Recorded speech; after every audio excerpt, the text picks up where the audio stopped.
నా పేరు డాక్టర్ రామ్ గోపాల్. ఇంతవరకు సుమారుగా 177 మందికి పీనల్ ఇంప్లాంట్ సర్జరీస్ చేసాం. కొన్ని వేల మందికి డెలివరీస్ చేసాం. కొన్ని వందల మందికి సీజేరియన్ ఆపరేషన్ చేసాము.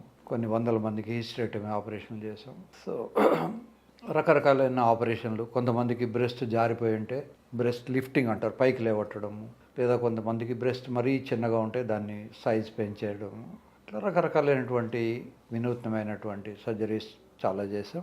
ఇవి కాకుండా కొంతమందికి పిల్లలు కాకుండా ఆపరేషన్ అయిన తర్వాత పిల్లలు చనిపోయి కానీ మళ్ళీ సెకండ్ మ్యారేజ్ చేసుకోవడం కానీ జరిగినప్పుడు మళ్ళీ సెకండ్ హస్బెండ్తో పిల్లల్ని కానాలనుకున్నప్పుడు వాళ్లకు ట్యూబోప్లాస్టీ అని already family planning operation reverse చేసేయడం కానీ మగవాళ్ళకు ఆడవాళ్ళకి ఇద్దరికి కూడా రకరకాలైనటువంటి వాళ్ళ అవసరాలని బట్టి చేస్తాము. మన హాస్పిటల్లో టెస్ట్ ట్యూబ్ బేబీ సెంటర్ కూడా ఉంది. ఇది ఇన్ హౌస్. ముఖ్యంగా ఆడవాళ్లకు మగవాళ్లకు కావాల్సినటువంటి ప్రాబ్లమ్స్ అన్నీ కూడా మన దగ్గర చేస్తాం. మిత్రులు అడుగుతున్నారు, అసలు శృంగారం ఎందుకు చేయాలి, శృంగారం ఎప్పటి నుంచి స్టార్ట్ అయింది, ఇట్లాంటి ప్రశ్నలు అడుగుతున్నారు. ఈ శృంగారం గురించి రకరకాలైనటువంటి రిలీజియన్స్లో రకరకాలైనటువంటి కాన్సెప్ట్స్ ఉన్నాయి. యాడమ్ అండ్ ఈవ్ నుంచి మొత్తం సృష్టి వచ్చింది అని ఒక రిలీజియన్లో అనుకుంటే, ఇంకో రిలీజియన్లో ఇంకో రకంగా హిందువులకు మనకు దక్ష ప్రజాపతి అని పేరు వినుంటారు మీరు. ఈ ప్రజాపతి బ్రహ్మ నుంచి వచ్చిందని మనకు కాన్సెప్ట్ ఉంది. ఎనీహో ఎప్పటి నుంచి అసలు మనుషులు పుట్టి ఎప్పుడైంది, ఎన్ని వేల కోట్ల నుంచి ఉన్నారు, ఎన్ని సంవత్సరాల నుంచి ఉన్నారు, ఇవన్నీ కూడా సైంటిఫిక్గా చాలామంది ప్రూవ్ చేశారు. మనకు మహాభారత యుద్ధం అయ్యి 5,000 సంవత్సరాలు అయింది. కృష్ణ పరమాత్మ 126 సంవత్సరాలు వారు బతికారు. వారు రాసినటువంటి భగవద్గీత ఇప్పటికీ మనకు అవైలబుల్ ఉంది. ఈ భగవద్గీతలో ఎక్కడ పూజ చేయమనో, గంట కొట్టమనో, కొబ్బరికాయ కొట్టమనో లేదు. నువ్వు నీ పనిని చేసుకోండి.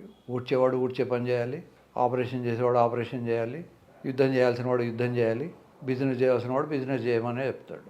అంతేగాని ఇవన్నీ మానుకొని వెళ్ళి కళ్ళు మూసుకొని తపస్సు చేయమని ఎక్కడా చెప్పలేదు. పనికి ముఖ్యం. Work is worship according to lord Krishna. So Mahabharata దానికి చాలా సంవత్సరాల ముందు నుంచే మానవులందరూ ఉన్నారు. మనకు క్రీస్తు వచ్చేసి 2,000 సంవత్సరాలు అయింది. ఇప్పుడు మనం 2025 అంటున్నాం. మహమ్మద్ ప్రవక్త వచ్చి 1,400 సంవత్సరాలు అయింది. కృష్ణ పరమాత్మ వచ్చి 5,000 సంవత్సరాలు అయింది. అంతకుముందు కూడా కల్చర్ ఉన్నది. ఎప్పటి నుంచి వస్తున్నది, ఇంకా ఎన్ని సంవత్సరాలు ఉంటుంది అనేది మన మానవ మేధస్సుకు చెప్పుకోలేము. అసలు సృష్టిలో విత్తు ముందా, చెట్టు ముందా, ముందు కోడిగుడ్డ వచ్చిందా లేదా ముందు కోడి వచ్చిందా, ఇటువంటి ప్రశ్నలకు మనం వితర్కవాదం చేసే బదులు అసలు శృంగారం ఎందుకు జరుగుతున్నది అనేది ఆలోచిద్దాం. ఎప్పుడైతే రాతి యుగం తర్వాత లోహయుగం అనే యుగాలు వచ్చినాయి, మనుషులు గెరిల్లా లాంటి ఒక జంతువు నుంచి మనిషి పుట్టుక జరిగింది. క్రమంగా తోక లేకుండా పోయింది. సో ఈ మనుషులకు మొదట్లో ఇప్పుడు మనకు జంతువులు ఎలా అయితే పులులు, సింహాలు, వాటికి బంధుత్వం అనేది ఉండదు.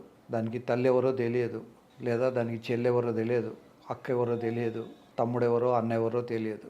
ఆ పుట్టినప్పుడు ఒకటి తల్లి దగ్గర వీరు అన్ని పాలు తాగొచ్చు. తర్వాత పెద్దగా అయిన తర్వాత వాటికి దేనితోటైనా కూడా మైథునం చేయొచ్చు, ఎలాగైనా పిల్లల్ని కనొచ్చు, లేదా వేరే దూరం నుంచి వచ్చి కావచ్చు. అలాగే మనుషులు కూడా ఒకప్పుడు వీడు భార్య, ఇది భర్త, ఇది చెల్లెలు, ఇది అక్క అనే ప్రసక్తి కూడా ఉండేది కాదు. ఇప్పుడు ఎట్లయితే మనం గేదెల్ని ఆవుల్ని చూస్తున్నామో అలా మనుషులు కూడా ఒకప్పుడు గుడ్డలు కూడా లేకుండా ఉండేవాళ్ళు. తర్వాత మోస్ట్ ఆఫ్రోడిషియాక్ అంటారు. అంటే సెక్స్ గురించిన ఆలోచన దేని గురించి వస్తుంది, ఏదైనా కనపడకుండా ఉన్నప్పుడు దాని గురించి ఆలోచన ఎక్కువ వస్తుంది. పెద్ద పెద్ద ఆకుల్ని కట్టుకునేవాళ్ళు, మగవాళ్ళు కానీ ఆడవాళ్ళు కానీ. ఆ ఆకు జరిగినప్పుడు వాళ్ళకు ఉన్న అంగం సైజ్ చూసో అవి చూసో వాళ్ళ అందం గురించి లెక్క పెట్టుకునేవాళ్ళు. ఇప్పుడు మనకి ఏంటంటే ఆ బట్టలు కట్టుకోవడం వచ్చినప్పటి నుంచి బట్టలు అనేది పెద్ద ఆఫ్రోడిషియాక్, సెక్స్ కోరికలను పెంచే అత్యంత పవర్ఫుల్ సాధనం ఏమిటి అంటే ట్యాబ్లెట్స్ ఇవి కాదు. అమ్మాయిలు కానీ అబ్బాయిలు కానీ బట్టలు వేసుకోవడమే. అది కనిపించినప్పుడు ఇంకా ఎక్కువ అట్రాక్షన్ వస్తూ ఉంటుంది. మా చిన్నప్పుడు జ్యోతిలక్ష్మి అని ఒక వ్యాంప్ ఉండేది. ఇప్పుడు హీరోయిన్లు కూడా అట్లాంటి డ్యాన్సులు చేస్తున్నారు, కానీ అప్పుడు హీరోయిన్లు డ్యాన్స్ చేసేవాళ్ళు. క్లబ్ డాన్సుల కోసమని ఒక ప్రత్యేకమైనటువంటి వాళ్ళు క్లబ్ డ్యాన్సులు మాత్రమే చేసేవాళ్ళు. సో వాళ్ళు అలాంటి డ్రెస్సులు వేసుకొని జనాల్ని అట్రాక్ట్ చేసేవాళ్ళు.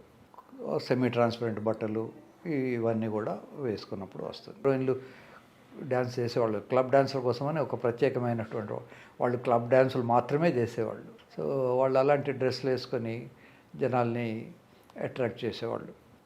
సెమీ ట్రాన్స్పరెంట్ బట్టలు ఇవన్నీ కూడా వేసుకున్నప్పుడు వస్తుంది.